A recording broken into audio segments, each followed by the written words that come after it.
yourself a journal and pull the pen out. So look, I've had a lot of my male friends, dudes, say like, nah, I don't want to journal, man. No, dudes don't journal. Yeah, we do. I'll tell you why. Any you dudes out there work daily to be better men, have places you want to go, things you want to achieve in life, be better fathers, be better friends, be better at our career. Write them down. We have them in our head, but when we write them down, we all of a sudden become objectively aware of what we're trying to achieve and what we're chasing. Write them down. It's like a personal contract with ourselves that we can look at or not look at to keep us on track to go where we want to go. So, there you go, dudes. Get yourself a journal and pull the pen out. This is Matthew, Dean, and the rest of the gang that I'm a part of. Matthew's The Art of Living event was on the same exact day as my dad's 90th birthday, April 24th, 2023, and I was not here in my folks' house or Arizona City. I was actually in Denver, Colorado at my Mercantile Square loft, and I recorded it, and I have it forever. So, here we go.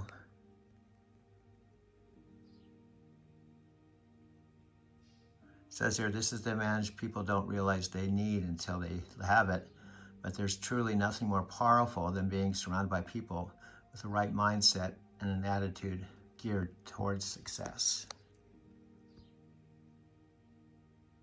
Have Road Trip, you have one of the greatest courses I've ever seen in my entire life, no exaggeration. It is unbelievable, the work and the effort Matthew McConaughey put into this. And I was honored and privileged, Tony and I, to work with him. We work alongside of him to create a masterpiece.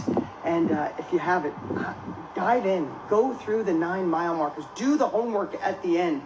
And remember, here's the cool part. You got this family around you. The course is your main focus, but you got this family here in this community where with you meet the amazing people in here. In fact, our mastermind family welcome all the people from Road Trip into this community. Give them some love if they post. Let them know how amazing this family is, as my hair blows all over the place. So just popping in here real quick to say, welcome. You got one of the greatest courses that ever existed. You're going to get 8 weeks worth of walkthrough to make sure you utilize this course and don't get stuck. You're a part of this community.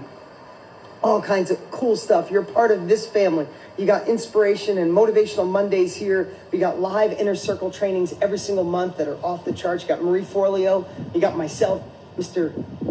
Matthew McConaughey, in a couple months from now coming back to do a killer training. So welcome. Here's what I do, Billy, is I'll take stuff like the photo of my dad and mom in the car, and I'll blend it with this. Yeah. And that's why I call it video collage. I take multiple things and blend them together so it kind of... Yeah, because I even got one I made for me of them up on there. Oh, really? Yeah, them in the truck. That one's back when I was 50.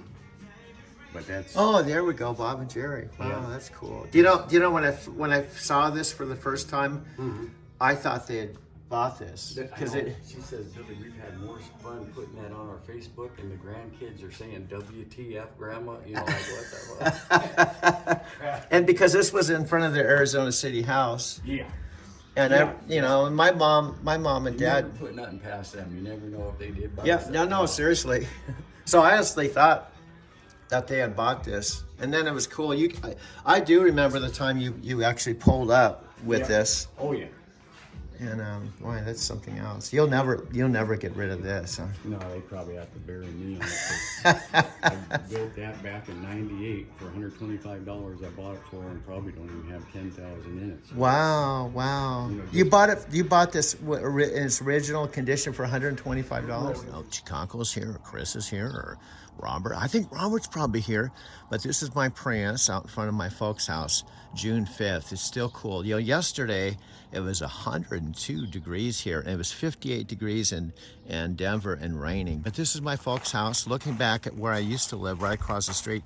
But Chicago's here, dude. Chicago, you can't believe. When I turned the corner yesterday, there were empty lots to the left of the house. They're all filled with houses now. This is just a year later, dude. I know, it's just a year later since I left, because I left April, dude. Well, let's go back and talk about what you're recording right now. This is Amy from Japan, dude. This is my car, so you can see my lift sticker and Colorado license plates, dude. I know, this is my car, this is my folks' house. It's the last house. They bought 4 houses here. The house that Chicago lived in with me was the first, and then they had a primary house about a year ago, about a mile away, dude. And then my dad's art studio was down the street. But they ultimately moved into this house after they sold my dad's art studio, their primary house, and then ultimately the house I called home. After I was fired, they put the house up for sale, and it closed last March, dude. I know, and look at it, it's all filled in. I know I turned the corner yesterday, dude, and this was all different. Look at this, man. Oh, these new houses, there's like 1, 2, 3, 4 new houses since I was living here. This is the Capistrano house that I called home for 10 years, where Chicago also lived. And also Sylvia didn't come here, but Sophia. See, I always go Sylvia, Sophia. Sophia Raskin, after Chicago went back to Tokyo. And after, this is before my dad moved his art studio into the house. Sophia actually flew out to Phoenix. I picked her up to the airport. She slept in Chicago's old room. We went out to San Diego together from this house. My friend Robert's been here when my dad was painting. My friend Don. Who else has been here? My friend Scott Warner has been here. My friend Tam Dang from Australia has been here. But no more. This is someone else is in the house, dude. I know. And then this house is new here. This is my folks' house. I gotta be more damn selfish. And I remember before he shared the framework around it, Tony said, "Oh, you gotta be careful with that word, McConaughey. You gotta be careful with that word. People think selfish is just always being negative." And I could tell McConaughey got a little sparkle in his eye, right? He did. He is the coolest, Janine. He got a little sparkle in his eye, and the way he explained selfish to us, even Tony, when we were done, like, everybody's got to be more selfish. And it's just framing it differently. It's giving it a different context, right? Desi, I see you shaking your head, right? Being selfish in a selfish, bad way is bad. But being selfish in a way that serves a better outcome for you and others, it changes the whole theory behind it. You know, I was trying to think of a personal example in my life. There are things, and you guys probably have this in your life, there are things that you do for other people that can be selfish, and things that we have to do that can be selfish, that both serve the greater good. So, for example, I love the way when my wife is in state, and she's there most all the time. She's got 2 young children. We have 4 children total, but 2 young ones. She's juggling a lot. She has a business. But when I literally, all I have to do is in the morning, give my wife a kiss, say I love you, say I appreciate you. If I do that every single morning, I have the best version of this woman every single day. I am so lucky. I could screw up the rest of the day. If I wake up in the morning with a big smile, if I open the curtains and go, "Oh, amazing new day, I love you," and a kiss. In a way that's selfish through the lens of McConaughey, because all day I get this amazing woman texting me, "You having a good day? Love you. Do you need to bring me lunch? You want me to bring you lunch?" That's a simple analogy. But there's some things my wife feels better. It's a little selfish because I know if I give her that, I get all this back. But my wife feels loved. She feels heard. I know if I come home, even after the busiest day in the world, I know some days I just want to answer her questions. She's like, "I went through this. I need this answer." She doesn't really want the answer. She missed me all day. She's been dealing with diapers and babies and kids all day. She wants me to listen. Some days I just want to give her the answer and go, "I just need to take a shower." But if I'm a little selfish and I actually listen, man, my nights are as good as my days. So what McConaughey shared in the course is recognize the things that we can do that are in the long term actually a little selfish, because you get the best version of someone. You get the best feedback from someone. Is it selfish when you have the answer for your kids, but you know if you listen first, my 16-year-old daughter, if I just shut up instead of giving her the answer, if I just listen, even some of the stuff seems so nonsense and I forgot how crazy 16 was. If I listen to her, she feels this sense of connection, and then I can plant the seed of what I really want her to do. So some selfish is doing the thing that gets the better result. But what I want to talk about today and what I want you to think about are what are the actions. This is the part I love the most about this last chapter, this last section, this last module, this last mile marker, is what are some of the things that we can do that seem selfish in the moment, but actually are a selfless act. Because you need, listen, everything we've given you are just tools in your toolbox of leverage. What can give you leverage to make the change that you need to make, right? You can't get your ass to the gym, but you've been saying you want to. I don't care if you go to the gym or not, but if you've been saying, I have a friend that I've been seeing for a decade, and every time I see him, he says, damn, I gotta start eat better and get to the gym. I'm like, just admit you're never going to do it, or get the leverage to get your ass to the gym, right? And a prophet's never welcome in their hometown. He's known me since 4th grade, so, you know. But what can you do to get leverage to take the actions that actually enhance your life and the people around you? I go to the gym every morning at 5:30. I don't really love it. And I can feel that it is a morning time that I could probably get my wife up early and we could have coffee. I could get caught up on my work. I could do a million other things, and sometimes taking that hour and 10 minutes to work out seems selfish. And it is. And it's selfish in a good way, because here's what I've done. I don't love working out, but I love looking through the lens of being selfish because I work out every day, it's a part of my family's life. My 14-year-old and 16-year-old, they're surely not perfect. No kids are, but both of them, especially my son, work out like crazy because it's what I do. So it's selfish. I take that time for me, but selfishly, my kids are going to be working out. Selfishly, I'm an older dad to my younger ones. I have a 8-month-old and a 3-year-old, and I'm 54. It's selfish to work out. But man, I want to be able to run around with those kids when they're 20 years old and I'm 74. I got to work out. That's selfish to take that time, but selfless in the way that when they're 20, I'm still going to be running. I promised them they won't beat me in a running race till they're 20, right? So I stack on. It's also selfish to take that time, but what I also figured out is while I work out for an hour, I listen to a podcast. I went through, even though I was a part of every bit of the filming, I went through Road Trip with you guys along the way. I listen to that in the morning while I work out. So selfish for taking that time? No. I'm feeding my mind. I'm anchoring in an unstoppable mindset every day I work out. I'm fueling my body. I feel better about myself. I'm setting an example because kids don't, somebody just said it, they don't do what we say. They become who we are. Selfish, taking the time. And number 3, I love the way I feel when I'm done. And I set an example for my kids. So, yeah, I'm being selfish with an hour and a half in the morning. And simultaneously, the byproducts are huge. And that's the frame that I got from McConaughey on being selfish for you. Listen, I'm going to be really transparent. You know, I talk about my personal life. You guys have become like family. I talk a lot about what's going on in my life. And I have to tell you, my wife, Lisa, she's brought up the oldest of 5. She's brought up really old school. Her parents were from Mexico. They moved here when they were young. And she's brought up really old school without a lot. And she's worked really hard. She has her own business. She was massively successful before I ever met her.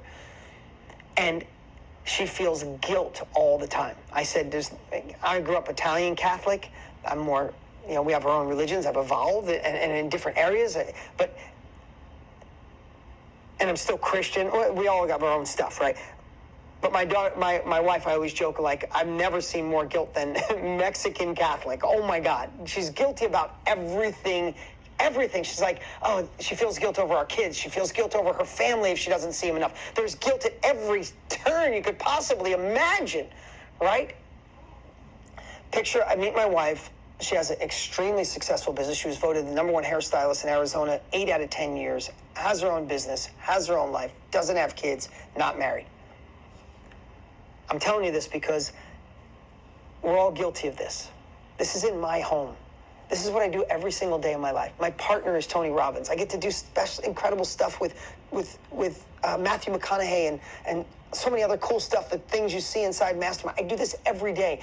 I'm a multiple New York Times best-selling author on mindset and still in my own home.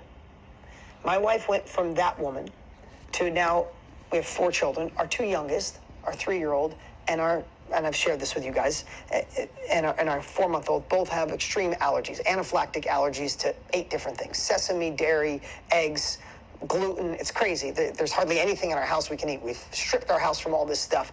And my wife makes every one of their meals. And my wife is there at night, sleeps next to them because they both have eczema, so they itch themselves to death. And my wife is there, and you know, right now, my wife is burning it, trying to keep her business, being the amazing woman she is, and doing this for her kids. I try everything in my power to support her and do it, but she's just built this way. She's like, you're a working man. You work so hard. I'm not going to burden you. She doesn't want to burden her family.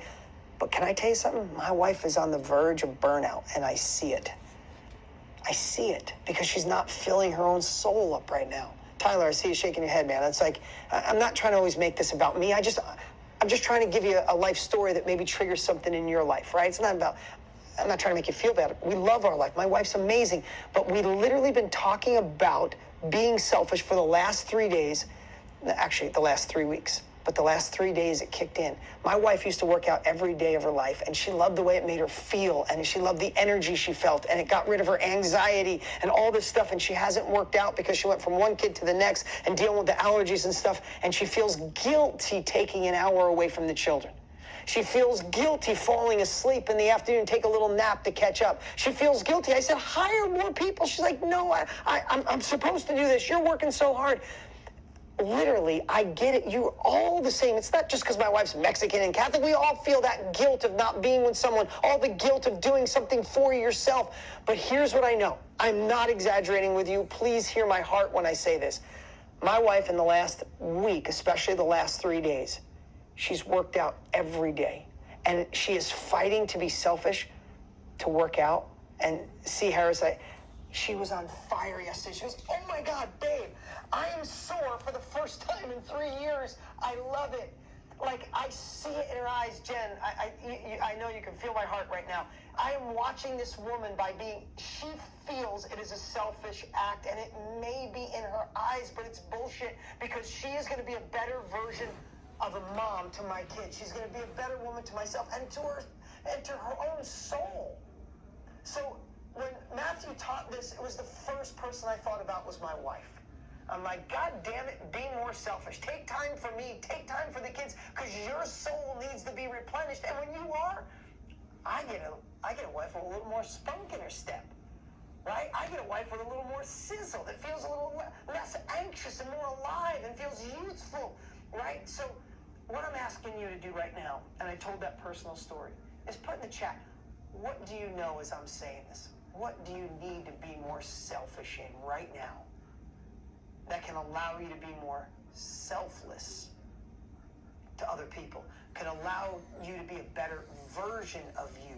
What have you stopped doing that you need to start doing again?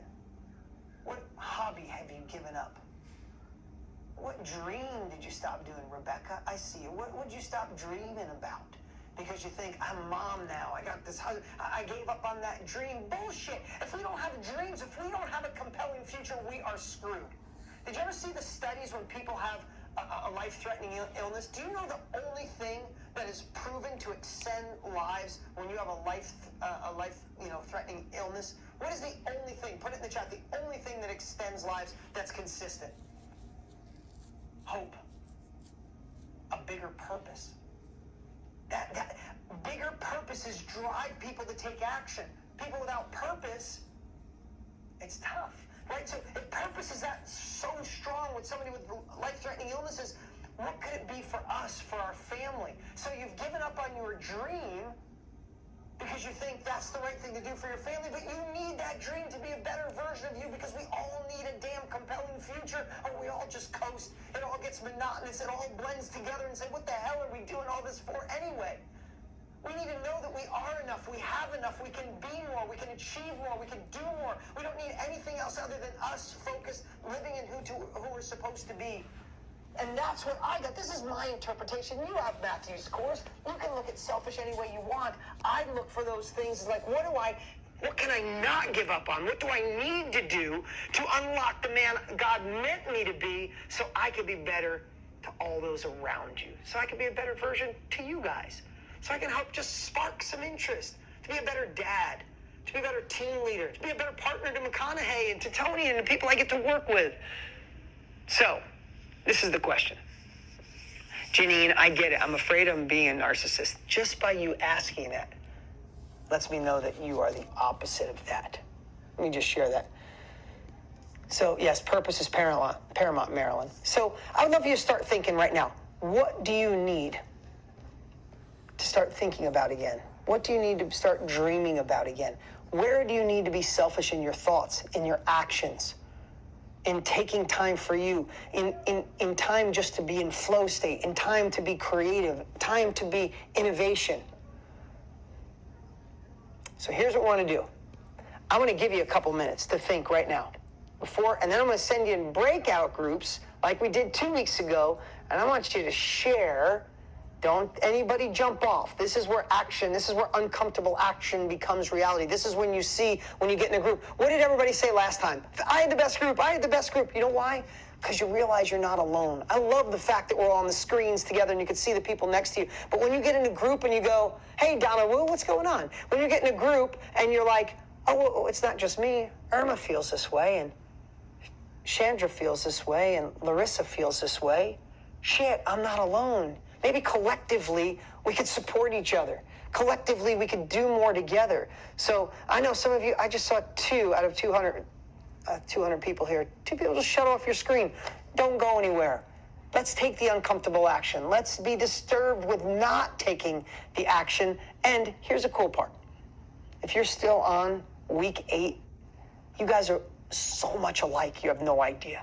So much. I've been doing this for 27 years. You have no idea. These are your friends. These are your peers. These are the people, if you lived in the same town, you would have coffee with and absolutely enjoy it. You would support each other. You would tell each other your dreams and not get criticized. You'd be empowered. This is your tribe.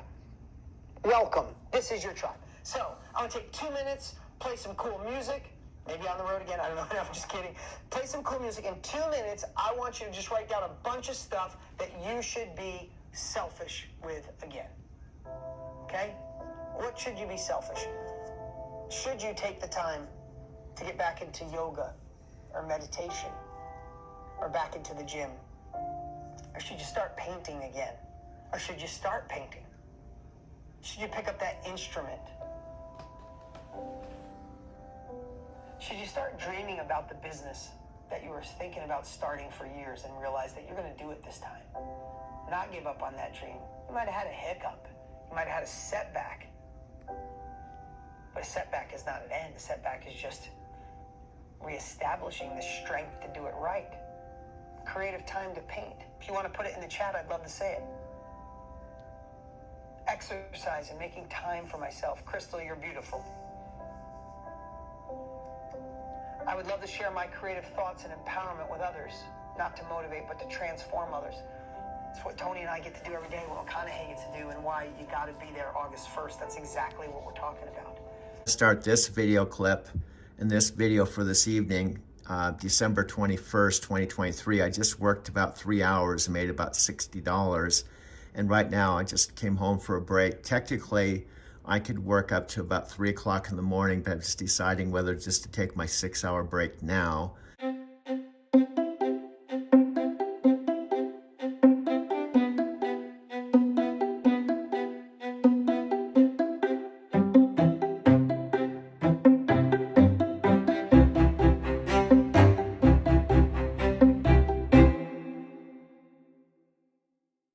They've just worked on being a better version of themselves to handle this situation better. Again, we're with Tony Robbins, my partner and friend and partner in Mastermind, who was with us. And yesterday we went till 9 o'clock at night, all masterminding together. And he reminded us of his teacher, Jim Rohn, who said, for life to get better, you have to get better. You can't wait for the outside world, the outside circumstances to change, because in most cases they won't. And here's the thing, life is such a roller coaster. I know these are difficult times, but difficult times have been here since the beginning of times. Who thrives in these adjusting difficult times? People that realize that they are in control, that our emotions are everything. Our identity, when we look in the mirror, is everything. The actions we take are everything. Who we surround ourselves is everything. The uncomfortable action we take is everything. Because the life is going to continue to go up and down like a thermometer. The temperature's high, the temperature's low. It's going to go up and down like a roller coaster. We must be the thermostat where we adjust, and that's why we work so hard to help you see that when you master the inner game, the outer game gets so much better. Monday. Takes a minute for you guys to get on. Happy Motivational Monday. It's good to have you here. I am coming to you from halfway up Camelback Mountain near my house.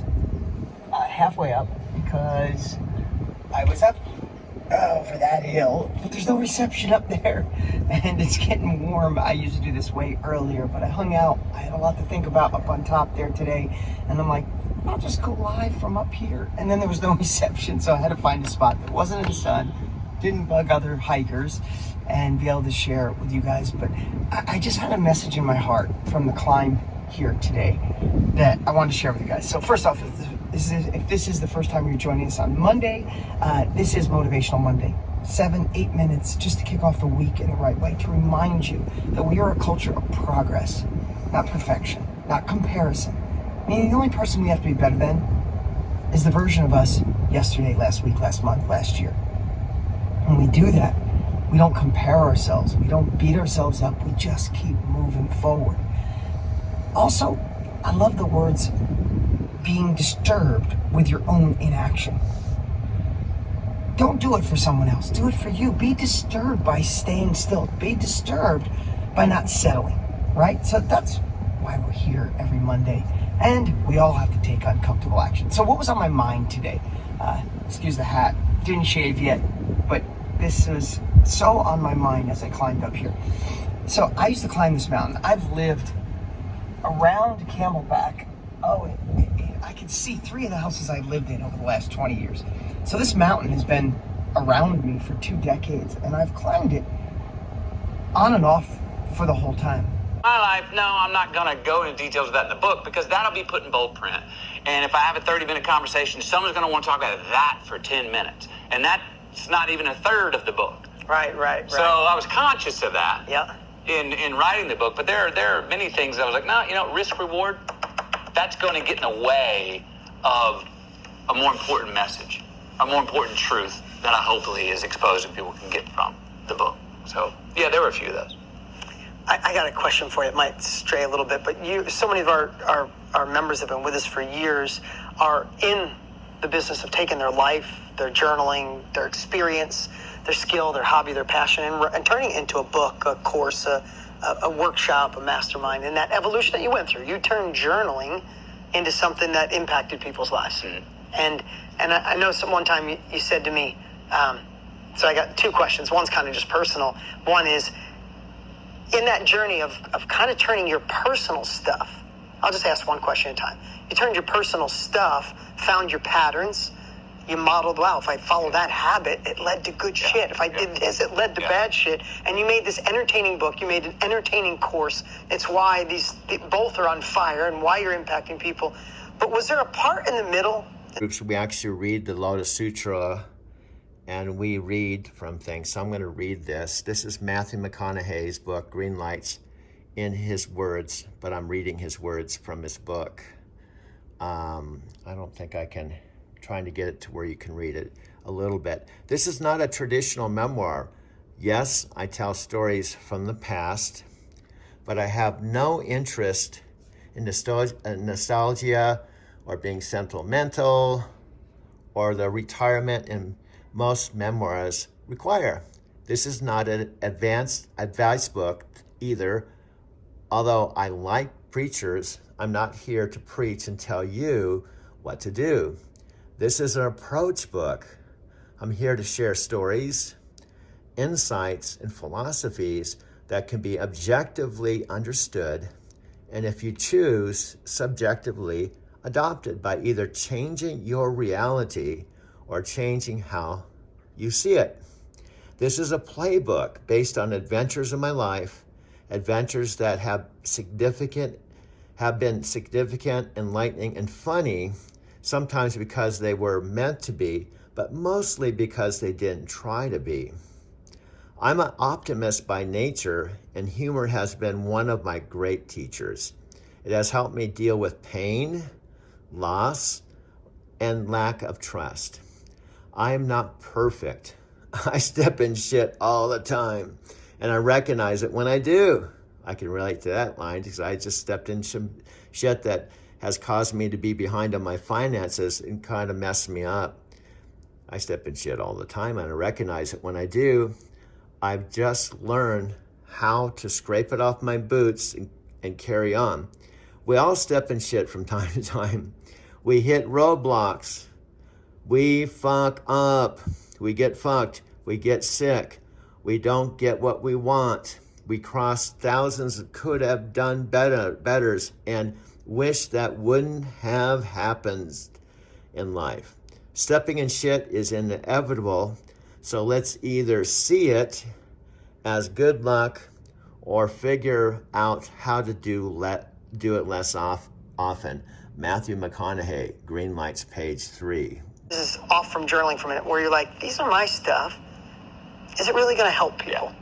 Was there a part where you're like, is it going to land? Yes, 100%. Look, the fact that we are honest does not mean it's art. Right.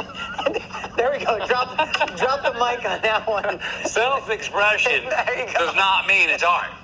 If that was true, all of our 13-year-old diaries would be as good as Shakespeare. They're not. So there was a lot of stuff that I was like, this is very subjective.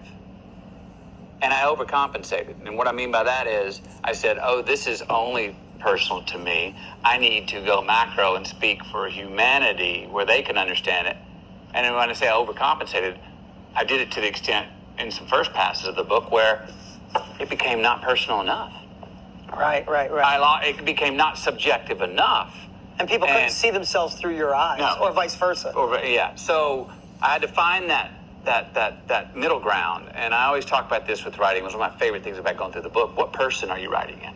There's the first person I, second person you, third person we. Listen to this. This is good. The I is subjective. All right, we all own it. People can say what they want about it, but they really can't judge it because it's ours. Yep. They can't go, no, you didn't feel that way. No, yes, I did. It's not for you to say. Yeah. All right? But the I can sometimes only be for us and no one else can see it. Then there's the you.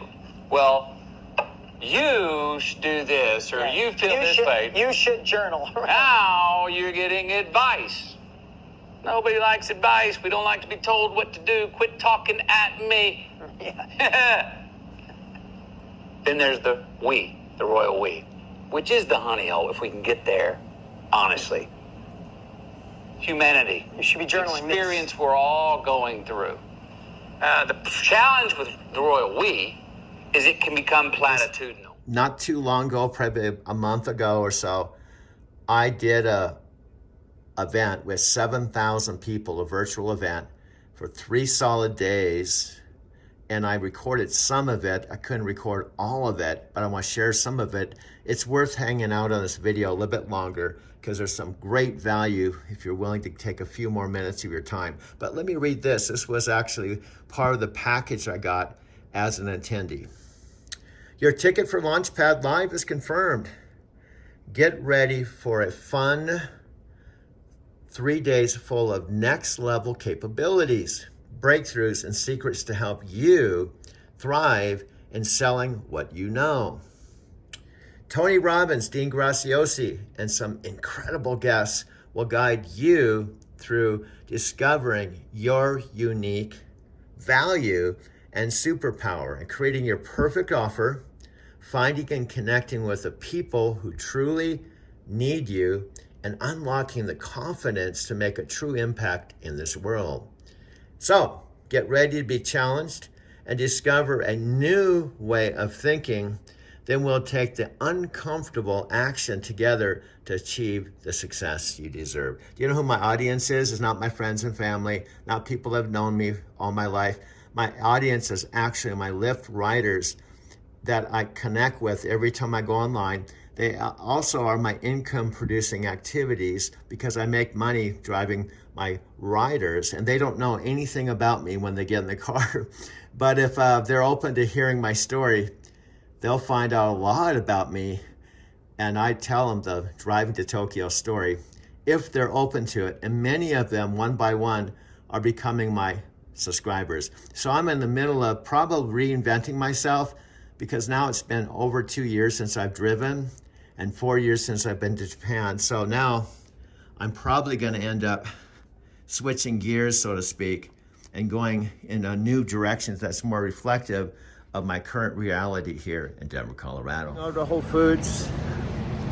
It's December 21st. Whole Foods is a 4-minute walk from my door to the front door of Whole Foods. When I walk through the train station, Union Station is literally across the street from where I live and across the street from my parking garage.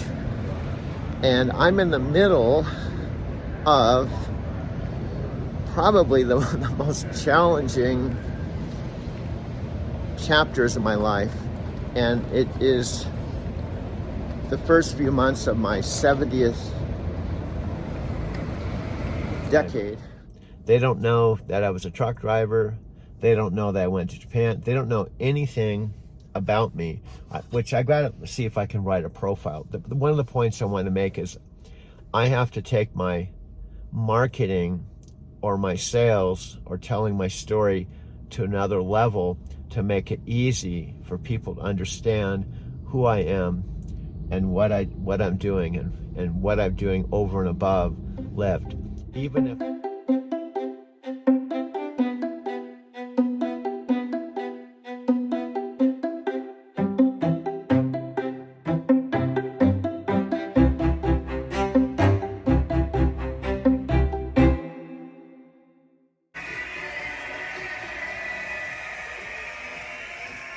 everybody. Hello, hello. Oh my goodness, it is so good to be joining you all today. If you have not seen me before, my name is Brandy Munguia, and I am the Director of EDGE as well as a senior coach and speaker here. I love, love, love this community here at Mastermind, so I thank you all for joining us today. We are going to be diving into action today. So, true to the name of Action Lab, right? So raise your hand if you feel like you've been a little frozen in taking action, right? I see you there. Don't worry. It's okay to be honest, right? It's okay. Right, Bradley? I see you there. Okay to be honest. And that's exactly what we're going to talk about today. Because all of you here have a vision. All of you here have something that is on your heart to pursue. You have purpose. You have something that you have wanted to help people for a living, whether that's through a skill or from your service, or simply to serve by speaking, or maybe you want to be an author. Whatever that entrepreneurial venture is, you're in the right place. You're in the right place with the right people. Because just like you, I started my entrepreneurial journey coming in with Mastermind and learning all the frameworks, and now I get to be here in front of you today. Because when you choose to take action, when you choose to not give up on that vision, you will absolutely bring that vision to life. Yes or yes, right? Yes or yes, yes. So good, so good. So I want to talk a little bit today on why it's important to take action, what you're going to be taking action around, and how you're going to take that action, okay? Because when we look at the big picture, we sometimes get overwhelmed with the everything, the all, right? Because you have to really give yourself grace to know that that vision that you have, it will come to life. We got to give you the grace to compound though, right? There's a lot of power in the compound effect. But today I'm going to have you take action. You know, by me talking about action, there's something that comes to mind that you're like, I've been avoiding it.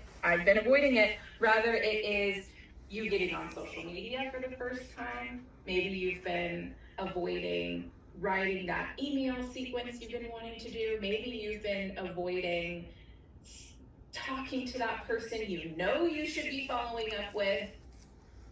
Maybe you've thought about what you want to charge, but you're avoiding honoring your worth. As entrepreneurs, solopreneurs especially, right? When we start, we're solopreneurs. It's a team of me, myself, and I. And that's you allowing yourself to know you are able to build your foundation. Whether you have social media or not, whether you have all your systems or not, this vision, this purpose is what's driving you. See, at Mastermind, we'll help you with the frameworks. We'll help you understand what to do and how to do it. We have all the systems in place, all the frameworks in place for you. So again, you're in the right place. But it must be your tenacity. Your tenacity must drive you more than anything right now. That was a training from yesterday. This is the view from my 7th-story parking garage where I just parked my car to come home for a break. This is Santa Claus on Union Station. Union Station is right across the street from my parking garage and 1 block from my loft. I pay about $1,100 a month. Now, this loft would normally be almost $2,000. I was told one of my riders tonight, he was a good listener, that I save about $800 a month. Plus, now that I've signed my next year lease, there's no income restrictions, which means that I not only save $800 a month on my rent, and I have to pay rent if I live anywhere, whether it's Encinitas or anywhere, but this happens to be one of the most awesome places to live in Denver. This is a Rocket service station just about a couple miles from the terminal where I just dropped off my customer, and I'm going to pull into this parking space. Today, Thursday, December 21st, is just 4 days from Christmas. It's Thursday, and here's some background. I'm going to begin going in a new direction with my channel. In fact, I may even change the whole look of my channel. It's not going to happen overnight, but the reason why I'm going to go in a new direction is I've been driving for Lyft now for about 1 year and 5 months, and I have not driven a truck now in over 2 years. I stopped. My last load with Night Transportation was November 5th, 2021, which was about 2 years ago. And I picked up that load up in Spokane, Washington, and delivered it to the Phoenix terminal. And I emptied my truck and went home, and I basically lost my job the next day, November 5th, and my whole world changed November 5th, 2021.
And then a whole bunch of things happen, one after another, after another, after another, mostly life-changing negative things going in the wrong direction, which I'm going to get into. But at the same time, everything had to fall apart one by one by one, which seemingly looked like it was negative, but it had to fall apart to come together in a new way. In this present tense time, even though it's taken 2 years to get to this point, is my new, you could say my new plan B. 如来南下特権四修上と文様税合筆頭書南蔵思想新年連邦活合応物弁修前言絶好如来水風実滅二言滅度前南市小物如来崩壊如税移動修上開実不公非如老意知恵争奪妙蓮翻訳前時修病五人多少子即脈十二十内視百種理有自縁恩師予告少子応募恩多毒薬薬発門乱炎伝有自税自公部現代期継少子恩毒枠質本心幕府使者要件合部海大官議廃棄門人前南論期道具地合部毒薬眼見不良教師寿命不見師徳の尿税継承共謀具公約束式公民開すぐ即投資和合用資料部に差税合資第六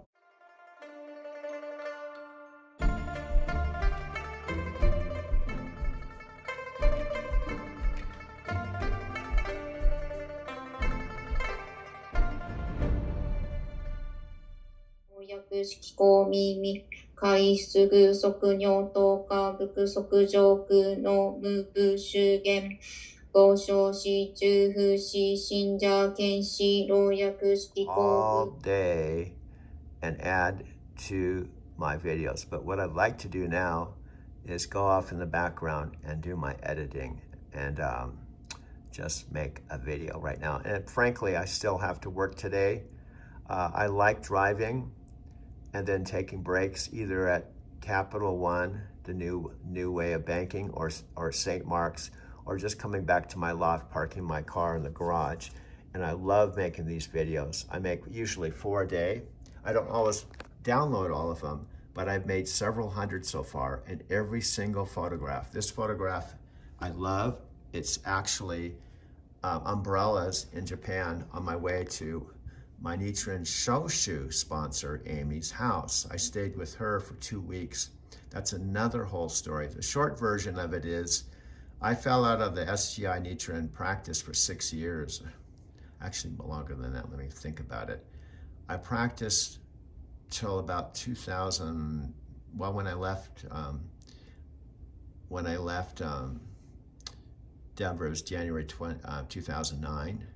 And so I went to Japan in 2017. So I actually fell out of practice probably for 8 years.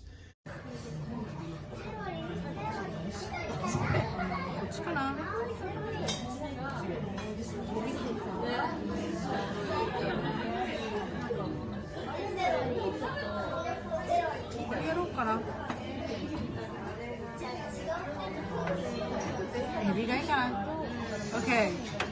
Vegetable, shrimp, spinach. Come at me. Which one? Vegetable or shrimp? Vegetable or shrimp or spinach. I'll have shrimp. Shrimp.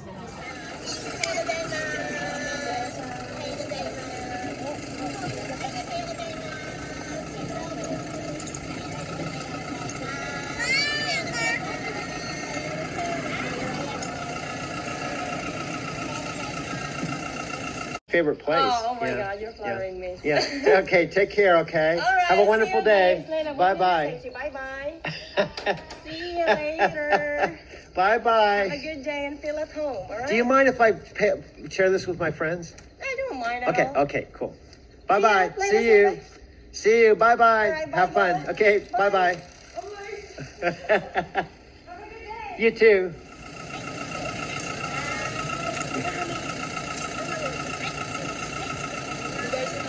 This is the Pacific. First time I've seen the Pacific in Japan, Yoshikako.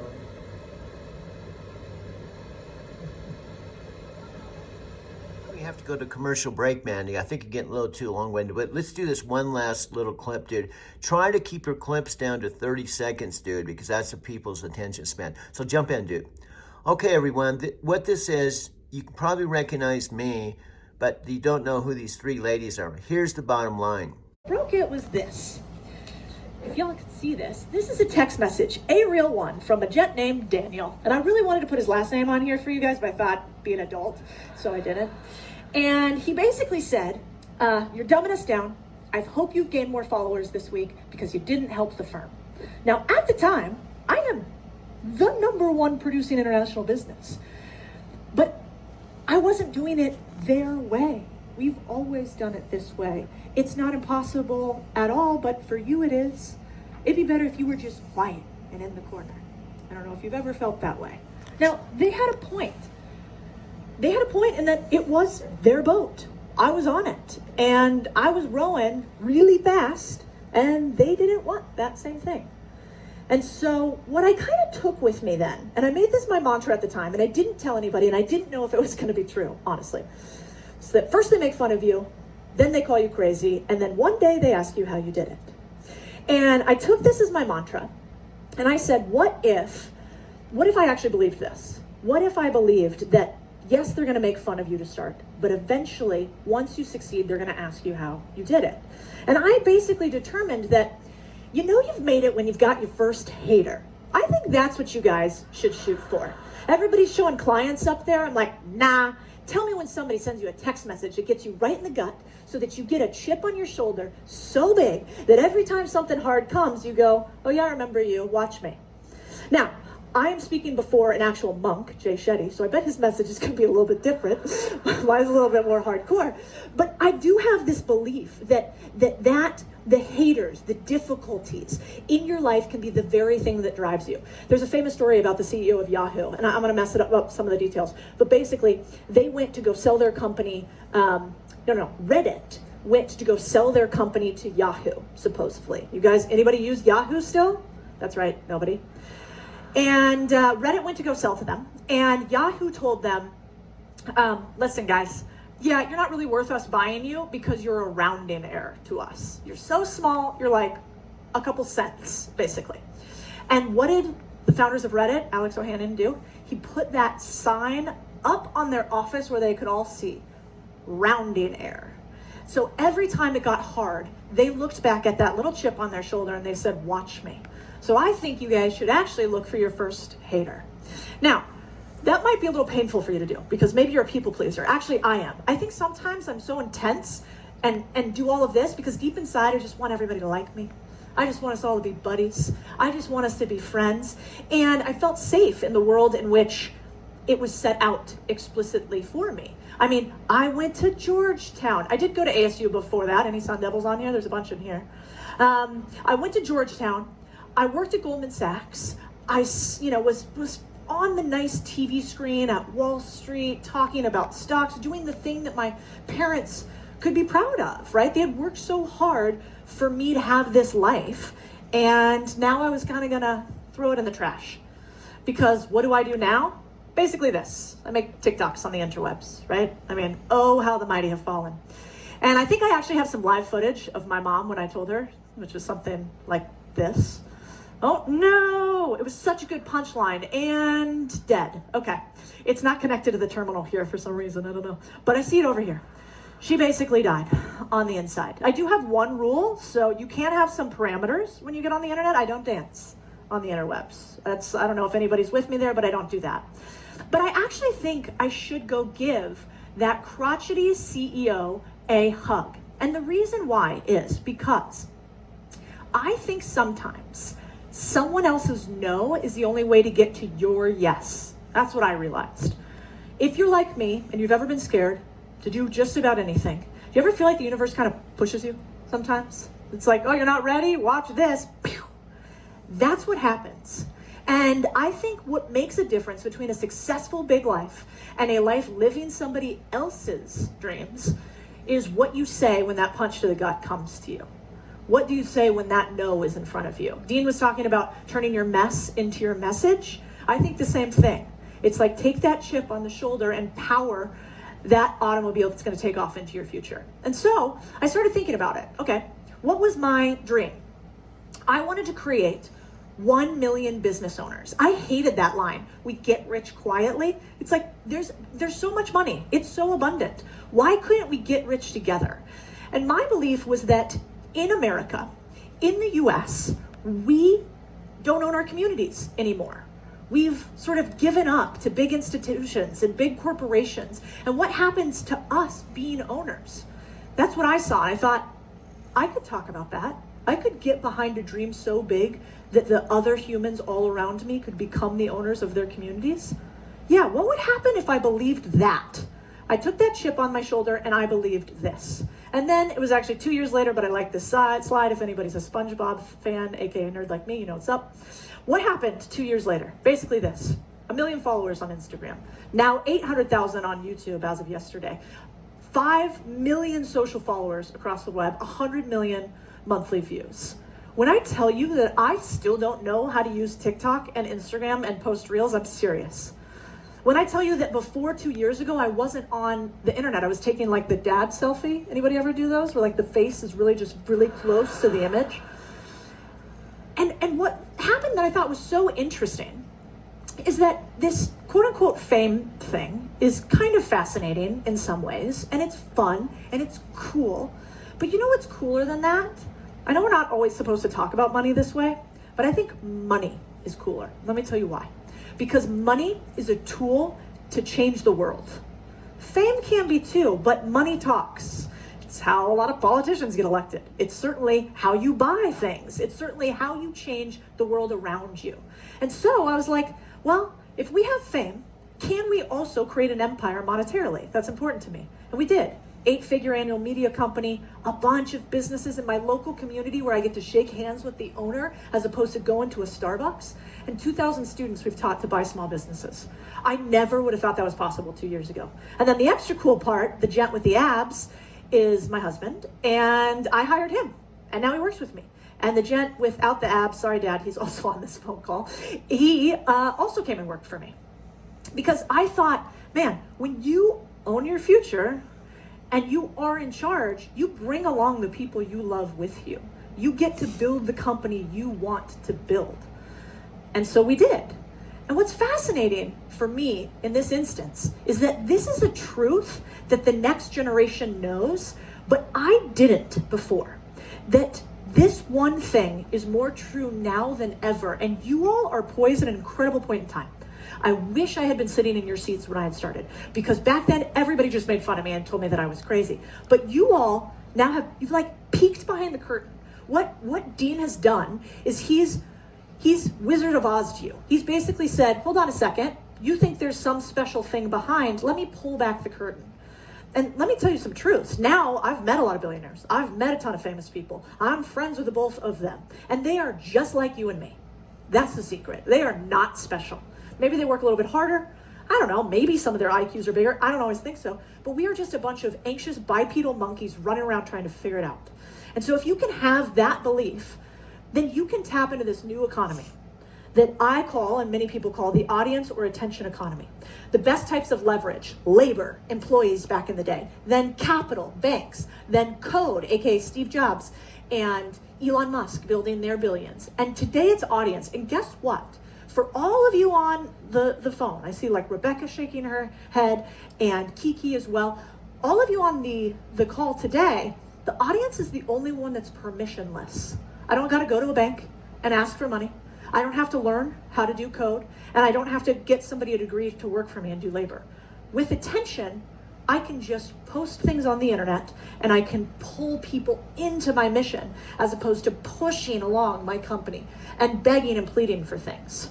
It's pretty incredible. In fact, it's so incredible that regardless of what you think of these people ethically and morally, which many questions, these people have turned attention into tens of billions of dollars. And we've seen it right in front of our eyes. And how about my first slide where I said, if they can do it, you can do it? Perfect example. We've all watched these people live. They are just like you and I. And one of my beliefs is that the universe doesn't like a vacuum. The universe will fill it with things that don't help us, that don't make us better, unless we have humans like all of you who actually have real missions. I saw your mission. It was like, there was nothing on there that said, I'm going to make people's butts bigger and their lips bigger. That's my mission. It was like, I want to change the world. I want to save people from divorce. I want people to make more money. Like, you on this call need to fill the vacuum. That's your calling. And I think step one is what you're doing today. Become an owner. Own your future. Get your voice out there if you have something worthy of saying. And then you build an empire, which is maybe the 2.0 version. Now, how do we do this? Dean gave you a ton of interesting ways to do it, stuff that I hadn't even thought about, honestly, so that was interesting for me to listen to.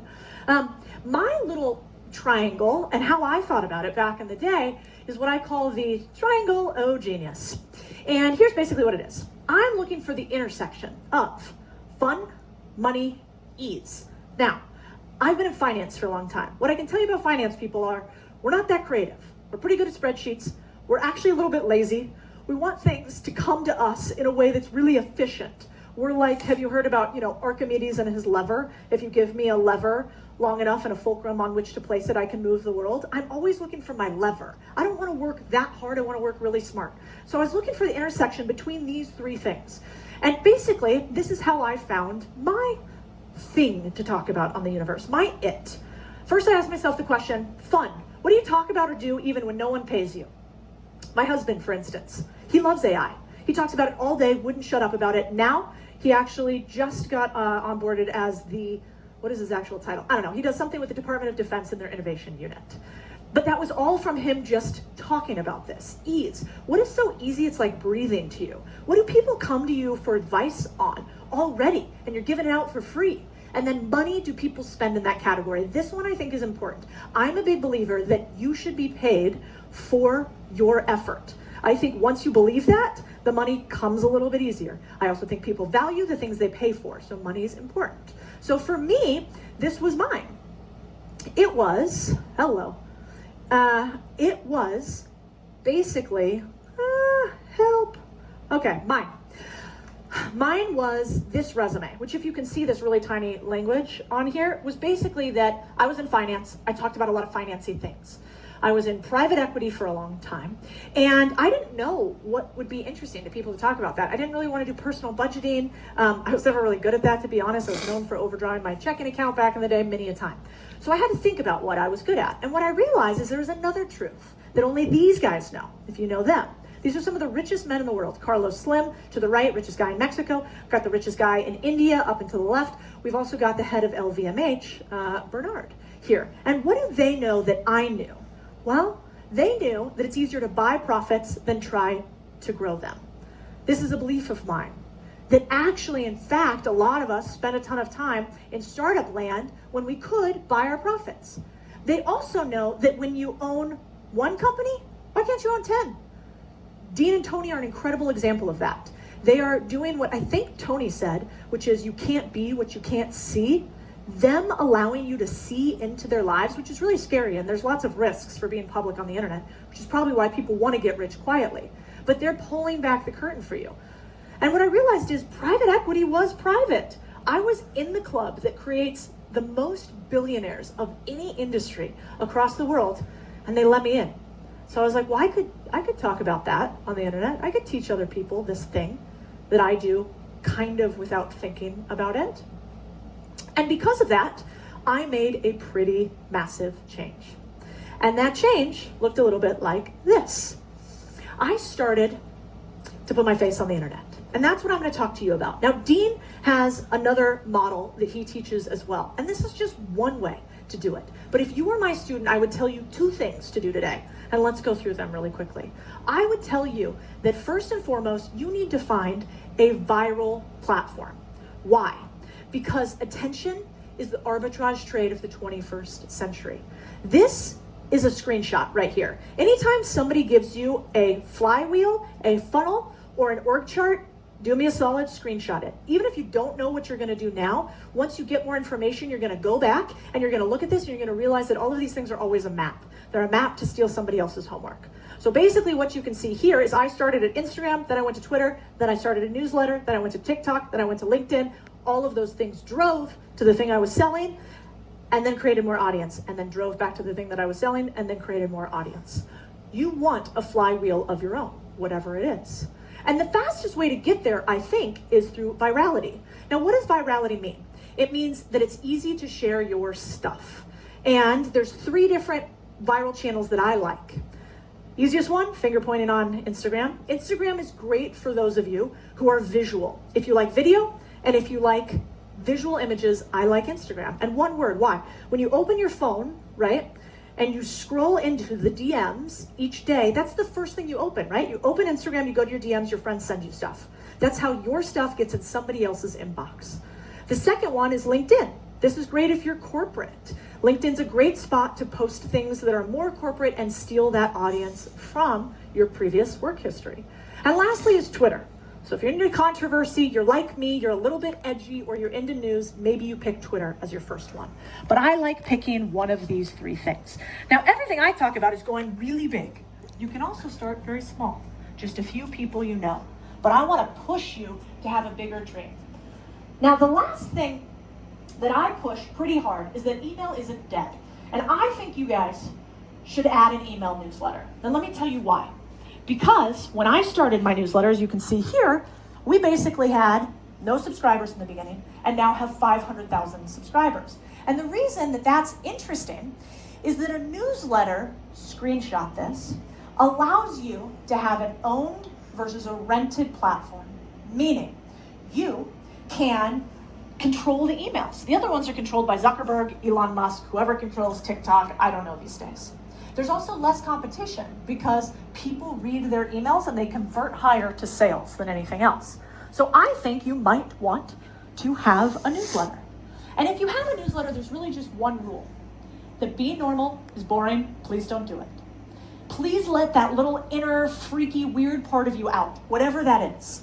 Let out the personality that comes with your friends. We've got like Nina and her red lipstick. Like, I want to see that in your emails. I want your emails to feel like you as a human. And let me give you an example. Most emails from companies look like this, which is why we hate getting them, right? Anybody feel like I wish I got more emails in my inbox? Probably not. Okay, yeah, that's 0 hands. And why? Because over to the right, this second one is a clothing company. It's a building. Why would I open this? It makes no sense whatsoever.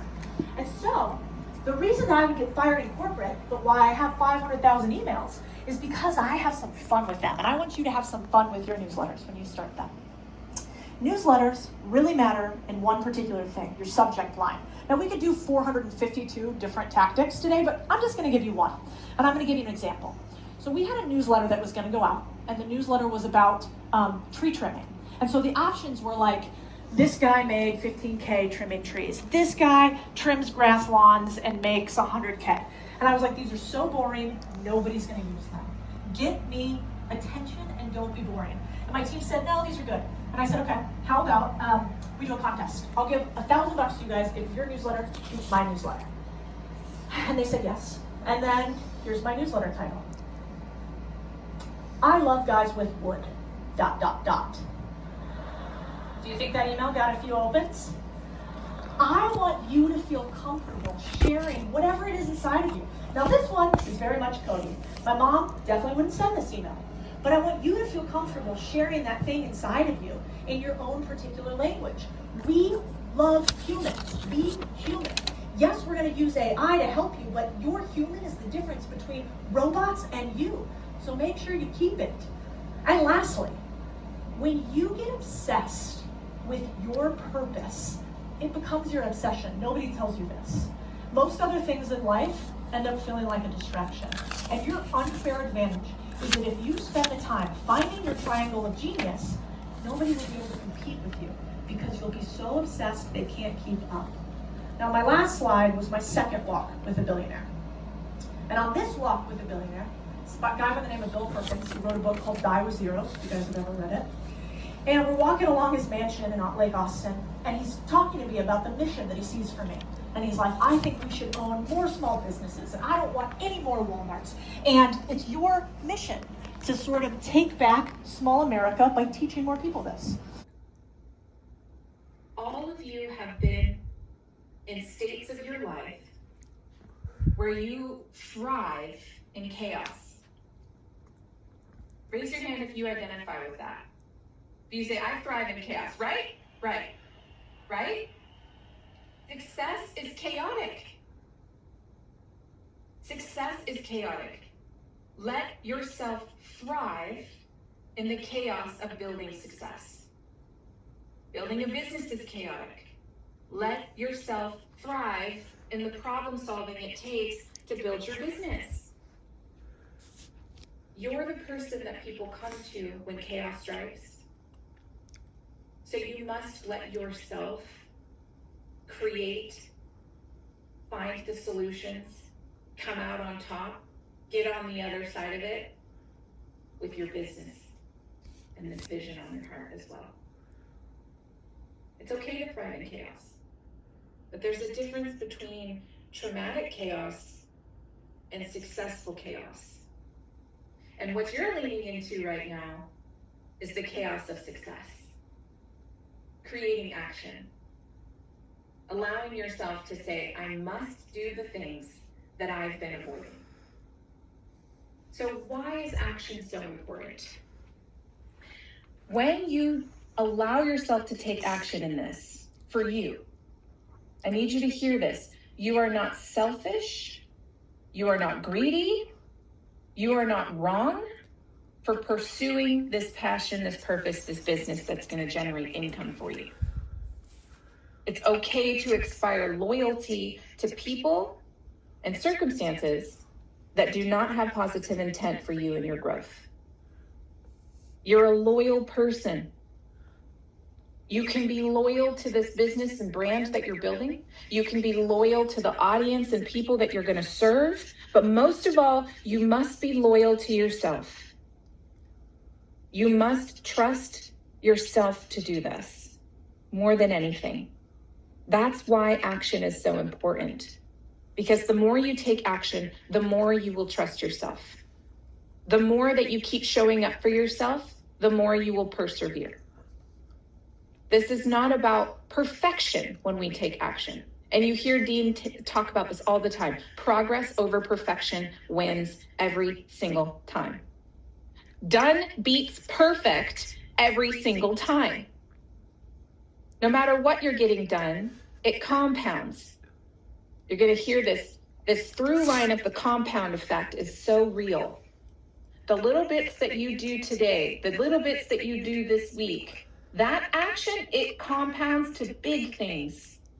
And then you look back a year from now, 6 years from now, 10 years from now, on everything that you've taken action around to produce results in your success. Look at what you've done in 2023 alone. Can you believe that 2023 is over in just 2 weeks, 3 weeks? 3 weeks and we're in 2024. Can you believe it? When's the last time you slowed down and took inventory of everything you've accomplished this year? When's the last time you slowed down and said, wow, I went to a lot of events this year. Wow, I actually launched my business this year. Wow, I met a lot of new people this year. Maybe you spoke on a podcast for the first time. Maybe you broke through and got into social media for the first time. Maybe you wrote something that was on your heart that you finally had the courage to put out there for people to see. You created this year. You overcame this year. So if that doesn't speak volume for the ability to trust yourself, I don't know what. You can trust yourself to do this too, right? You can trust yourself to follow through in this too. So what action do you need to take? When we look at the why, we see why it's important to take action because it compounds. We see growth. That's why. But what is the action that you need to take? What is the thing that you're avoiding? I want you to check in with this. What is it? What is it that you've been avoiding doing? What is it that needs to be done? Because sometimes when we look at the overwhelm of what's ahead, I want you to ask yourself this other question. What could you be delegating? Because you might underestimate how affordable it could be to delegate a task. Now, as entrepreneurs, you've probably heard of Fiverr or Upwork. There's some great sites for you to find people to delegate tasks to. If you don't like the tech, fine. Delegate the task. There is no shame in the delegation game. It's okay to be an owner and have someone else help you operate. If you want to learn all of those skills, great. Learn the skills. But if that is what is preventing you from taking action on this vision, then there is absolutely no shame in the delegation. There is no shame in saying, you know what? I will pay the $50 to have someone put together that opt-in page for me. You know what? I'll pay the $25 to have someone write out my email copy. Guess what? You can go into mastermind.com right now and use Gigi, and Gigi will help you put together posts, write emails, come up with headlines. Use Gigi as a tool.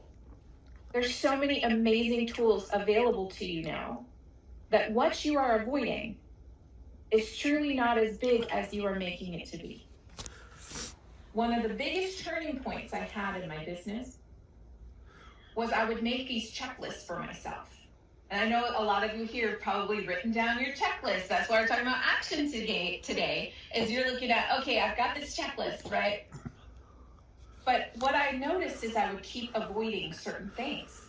I would keep avoiding because I'm like, if I do that thing, it's going to actually move the needle for me. What if by you doing that thing, you actually cross over and start making the money you know you deserve to make? What if by you doing that thing, you actually connect with your ideal client who needs you? What if by doing that thing, you're actually seen for what you are so good at? What if you access the abundance that you know you're capable of? What if you stop avoiding your success? You might have been trained growing up to negate your success because you might outshine someone else that you care about. What if you just accepted that you're meant to shine? What if by you shining, you're actually helping others and creating a space for others to shine?